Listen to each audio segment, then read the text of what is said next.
আসসালামু আলাইকুম এভরিওয়ান, কেমন আছেন সবাই? আশা করি যে যেখানে আছেন ভালো আছেন, সুস্থ আছেন। অনেক দিন পরে আবারও আপনাদের জন্যে একটি ডিজাইন নিয়ে হাজির হয়েছি।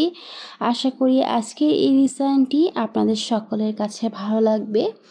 যেহেতু বেবি কাঁথা অঙ্কন করে দেখাবো, সেহেতু সিম্পল একটি ডিজাইন দিয়ে আজকে এই কাজগুলো করে নিব। তো প্রথম পর্যায়ে আপনাদের কাঁথাটি ঠিক যত বড় কিংবা ছোট হোক না কেন, কাঁথাটিকে 2 ভাঁজ করে ভালোভাবে পেতে নিয়ে চারপাশ থেকে বর্ডার লাইন করে নেবেন।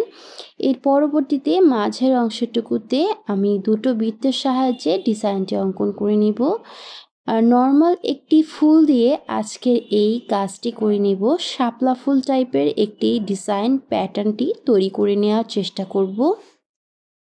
যে বৃত্তটি অঙ্কন করেছিলাম তার মাঝখান থেকে বড় একটি পাতার সমন্বয়ে ডিজাইনটি অঙ্কন করে চারপাশ থেকে ছোট ছোট পাতার সমন্বয়ে ডিজাইন অঙ্কন করে নিচ্ছি।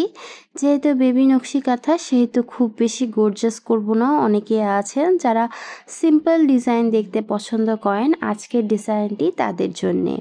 এইখানে আমি কালো কালার কাপড়টি ব্যবহার করেছি। এখানে আপনারা যে কোনো ধরনের লাইট কালার সুতা দিয়ে এই কাঁথাটি সেলাই করে নিতে পারেন। যেমন বলতে গেলে সাদা, বেবি পিঙ্ক, টিয়া কালার, হলুদ কালার, এই ধরনের কালারের সুতাগুলো কালো কালার কাঁথায় ফুটবে। তবে আপনারা চাইলে যে শুধু কালো কালার কাঁথায় অঙ্কন করতে হবে এমন নয়, অন্যান্য যে কোনো কালারেই আপনারা এই ডিজাইনটি অ্যাপ্লাই করে নিতে পারবেন। আমি আশা করি আজকের এই ডিজাইনটি আপনাদের সকলের কাছে ভালো লাগবে। ভালো লাগলে অবশ্যই আমার সাথে থাকবেন।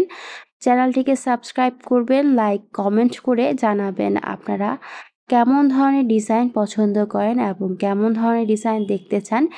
সেগুলো আমি পরবর্তীতে আপনাদের সাথে শেয়ার করার চেষ্টা করব। আজকের ডিজাইনটি কিন্তু খুবই সিম্পল একটি ডিজাইন এবং বোঝানোর মতো তেমন কিছুই নাই বিধায় আমি ডিজাইনটি অঙ্কন করে আপনাদেরকে শুধু দেখিয়ে দিলাম।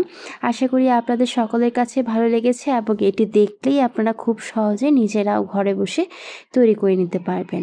তাহলে আজকে এখানেই বিদায় নিচ্ছি। দেখা হবে নতুন কোনো পর্বে। সে পর্যন্ত সবাই ভালো থাকবেন, সুস্থ থাকবেন এবং সবাই সবার জন্য দোয়া করবেন। আল্লাহ হাফেজ।